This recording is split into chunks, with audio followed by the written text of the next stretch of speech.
উচ্চ মাধ্যমিক যাদের ভূগোল বিষয়ে প্র্যাকটিক্যাল রয়েছে, 1 নম্বর দাগে যে প্রশ্নটি থাকে, এখন যে ম্যাপটি দেখছো সে ম্যাপটির উপর যাদের ইচ্ছা রয়েছে ম্যাপটি শেখার বা কিভাবে করতে হয়, তাদের পুরো ভিডিওটা দেখার জন্য অনুরোধ করছি বা বলছি, এবং কিভাবে করতে হয়, কি লিখতে হয়, সেই সব বিষয়ে ডিটেলসে যাচ্ছি।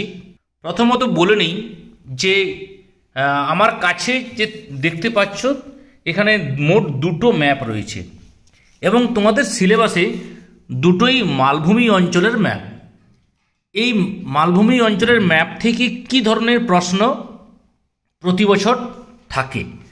মূল বেসিক একটা প্রশ্ন থাকে, সেটা হচ্ছে যে 15 সেমি কিংবা ন্যূনতম 15 সেমি একটি প্রস্থচ্ছেদ অঙ্কন করে বিভিন্ন ভূমিরূপগুলি চিহ্নিত করে। এটা কিন্তু প্রত্যেকটি প্রশ্নে থাকে, অর্থাৎ যে 3খানা সেট হয় প্রশ্নের তাতে থাকে।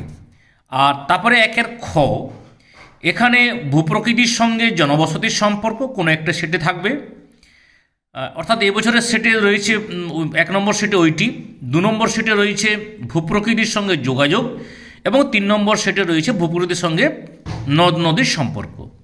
আর 1 গ প্রশ্ন থাকে নদীর উপর নির্মিত সেতু, নদীর একটা চিত্র অঙ্কন, আর মন্দির থাকে, মন্দিরের ছবি কীরকম, তোমাদের এগুলো কিন্তু অলরেডি আপলোড করা আছে। তাহলে প্রথমেই একটা জিনিস বলে দিই যে ইন্ট্রোডাকশান, প্রত্যেকটি প্রশ্নের যে ইন্ট্রোডাকশান হয় সেই ইন্ট্রোডাকশানে প্রথমে লিখতে হয় তোমাকে যে ম্যাপটি দেওয়া হয়েছে সেই ম্যাপটির সূচক সংখ্যা কত। দেখো এখানে সূচক সংখ্যা আমি একটি ম্যাপে দেখাচ্ছি 73b/3। তারপরে বলতে হয় যে কোন কোন রাজ্যের অন্তর্গত ম্যাপটি, এখানে বিহার, মধ্যপ্রদেশ এবং ওড়িশা, এবং কোন কোন জেলার, রাঁচি, রায়গড় এবং সুন্দরগড়। অন্য ম্যাপটির কিন্তু অন্যরকম, আমি এটা সম্বন্ধে ডিটেলসে যাচ্ছি না। এরপরে লিখতে হয় কোন অক্ষাংশ থেকে কত ডিগ্রি অক্ষাংশ। দেখো 22 ডিগ্রি 15 মিনিট নর্থ থেকে আমি ক্রমশ উপর দিকে যাচ্ছি 22 ডিগ্রি 30 মিনিট, অর্থাৎ 15 মিনিটের। আর 84 ডিগ্রি 0 মিনিট ইস্ট দ্রাঘিমা, এখান থেকে আমি ক্রমশ ডান দিকে সরছি, ডান দিকে সরলে আমি দেখতে পাবো পরে যখন লাস্ট যাচ্ছি কর্নারে 84 ডিগ্রি 15 মিনিট, অর্থাৎ 15 মিনিট বাই 15 মিনিটের একটি টোপোসিট। সার্ভে কখন করা হয়েছে না 1967 এবং 68 সালে, এটা লিখতে হয়। তলার দিকে লেখা থাকে যে কখন প্রকাশিত হয়েছে। দেখো 1972 সালে প্রকাশিত হয়েছে।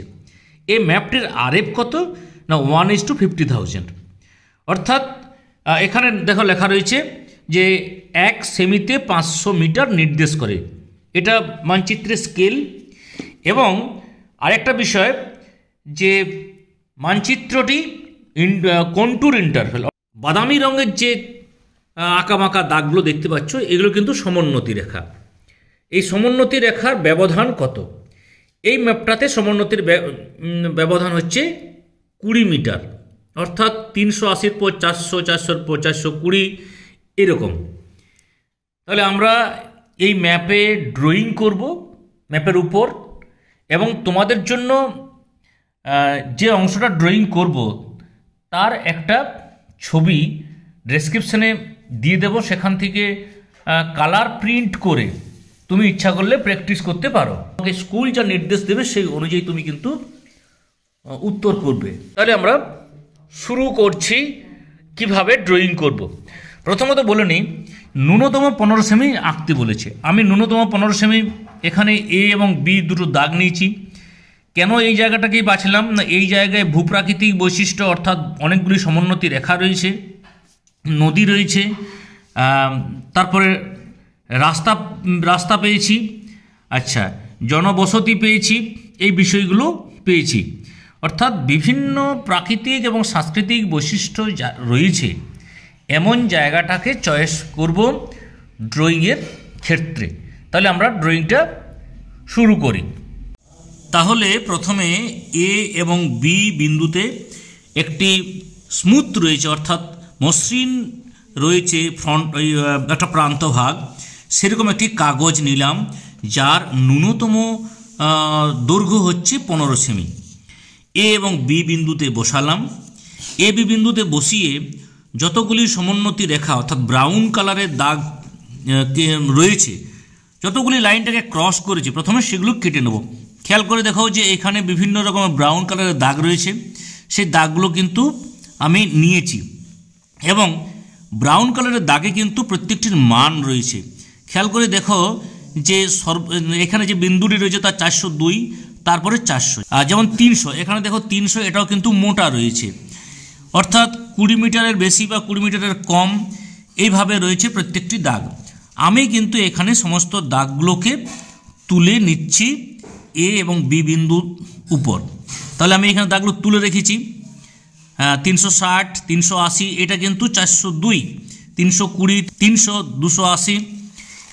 এখানে রয়েছে দেখো নদীর দুদিকেই কিন্তু রয়েছে 260, আর চেঞ্জ নেই, অর্থাৎ প্রত্যেকটি সমোন্নতি রেখা কিন্তু আমি এই ক্ষেত্রে তুলে নিলাম। যতগুলো সমোন্নতি রেখা পাবে, একটি রেখা যতবার ঘুরবে প্রত্যেকটি দাগ কিন্তু তুলে নিতে হবে এবং তার নিচে তাকে মার্কিং করতে হবে। এর পরের কাজ হচ্ছে যে আমাকে, তাহলে আমি এ বি মাপের একটি দাগ টেনে নিয়েছি, এ বি মাপের দাগ টেনে নিয়েছি এবং এ বিন্দুর উপর 90 ডিগ্রি, বি বিন্দুর উপর 90 ডিগ্রি টেনেছি। এরপরে আমি এখানে একটা স্কেল স্থাপন করেছি, অর্থাৎ বেস লাইনে 0 লিখেছি এবং তারপরে আমি এখানে নিয়েছি 1 সেমি তুল্যাঙ্ক 40 মিটার। এখানে আমি একটা ক্রস দিয়েছি কারণ দাগটাকে ব্রেক করেছি, 200 স্টার্ট করেছি 1 সেমিতে, অর্থাৎ প্রত্যেক হাফ সেমিতে আমি 20 করে ক্রমশ এগিয়ে গেছি, দুদিকে লিখেছি। এরপরে কাজ হচ্ছে আমার ন্যূনতম মান হচ্ছে 260, আমি 260 এ বিন্দুতে বসিয়েছি এবং 260 বি বিন্দুতে বসিয়েছি। এই দাগগুলো আমি পরপর আমার সাদা খাতায় কিন্তু কেটে নিলাম এবং খেয়াল রাখবে যে 260-এর একটু নিচে, নদী যেহেতু গভীর করে সেহেতু একটু নিচে কিন্তু আমার নদীর বিন্দুটাও আমি এখানে উল্লেখ করে দেব, অর্থাৎ এই দুটো হচ্ছে রিভারের পয়েন্ট। আমি ক্রমশ এইভাবে এগোবো, অর্থাৎ 260, 280 যেভাবে রয়েছে। আমার কতগুলো বিন্দু দেওয়া রয়েছে, সবগুলো দেওয়া নেই, আমি তোমাদের দেখাই যে আমার 300 বিন্দুটি দেওয়া আছে। এরপরে 320, তাহলে 320 দুদিকে টাচ করালাম, এখানে 320 আমার ডান দিকে নেই। এরপরে 340-এ আমি আমার একটাই বিন্দু আছে। তারপরে 360, 360 একটি বিন্দু আছে। তারপরে 380 দাগ দিলাম, 380 আমার দুটো বিন্দু রয়েছে, আর 400-এর একটা বিন্দু রয়েছে, সেটা শঙ্কু আকৃতির পর্বত রয়েছে। তাহলে এবারে আমার কাজ হচ্ছে যে ফ্রি হ্যান্ড এই বিন্দুগুলোকে যোগ করা। ফ্রি হ্যান্ড যোগ করছি, যোগ করলে আমার একটা কিন্তু ভূমিরূপ ড্রয়িং হয়ে যাবে।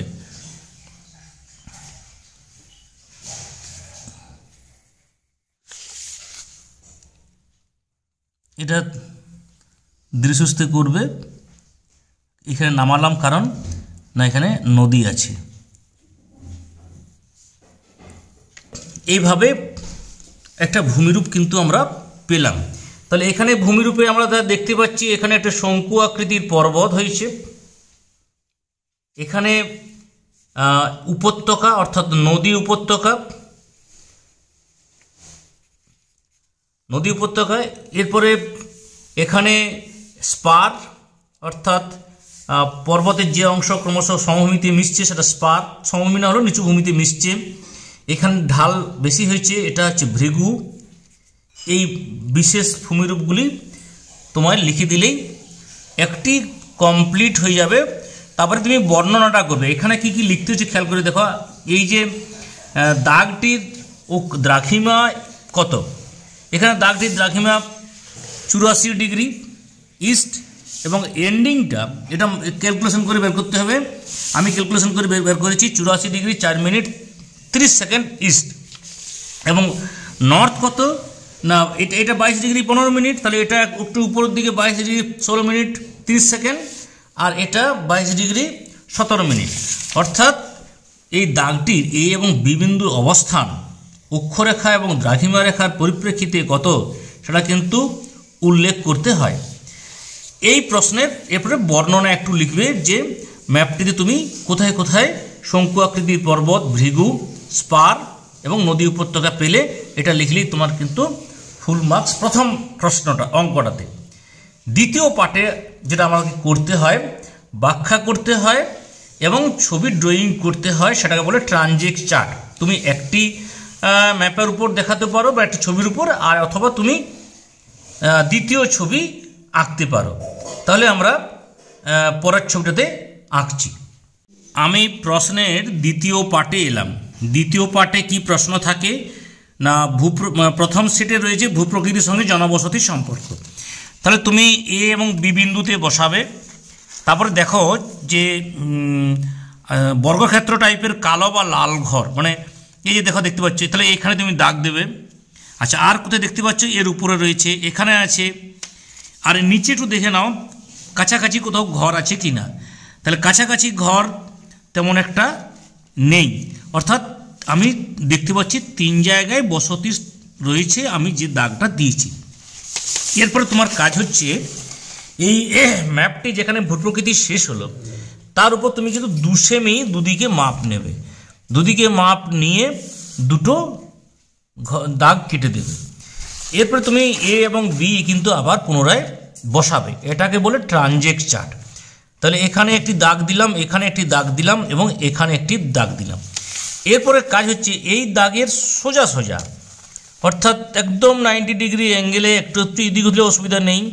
এখানে তুমি কিছু যেহেতু একটি করে ঘর আছে, অতএব তুমি একটি করে ঘর একটু উপরে বুঝিয়ে দিলে যে এখানে ঘর রয়েছে। যদি খুব বেশি থাকে তাহলে কিন্তু সংখ্যায় কিন্তু একটু বেশি পরিমাণে আঁকবে, তাতে একটু সাইডে গেলেও অসুবিধা নেই।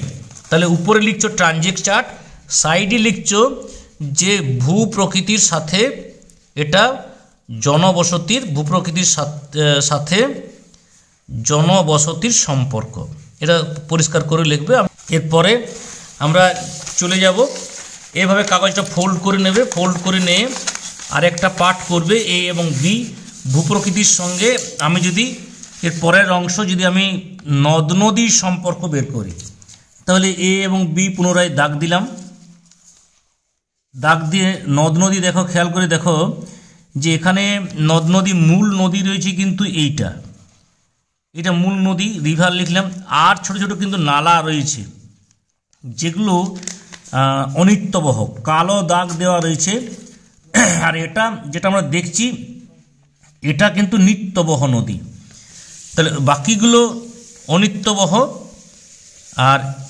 আর কি নদীর যেখানে যেখানে তুমি নদী দেখতে পাবে সেখানে সেখানে দাগ দাও, বাকি কিন্তু আর নদী নেই। এরপরে আমি দ্বিতীয় খোপটায় চলে আসি। তোমাকে যদি একটা আঁকতে হবে, কারণ আমি 3টে একসাথে দেখাচ্ছি, 3টা সেটের।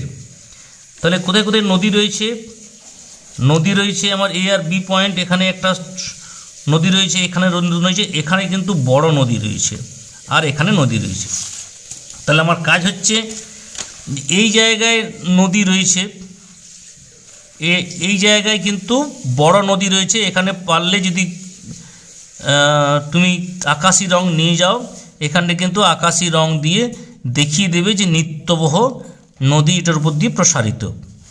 আর এখানে নদী রয়েছে, এখানে নদী রয়েছে। তাহলে এখানে হলো ভূপ্রকৃতির সাথে নদ নদীর সম্পর্ক, ভূপ্রকৃতির সাথে নদ নদীর সম্পর্ক। লাস্ট যে পার্টটা করতে হয়, এরভাবে কাগজটি আর ফোল্ড করে নেবে।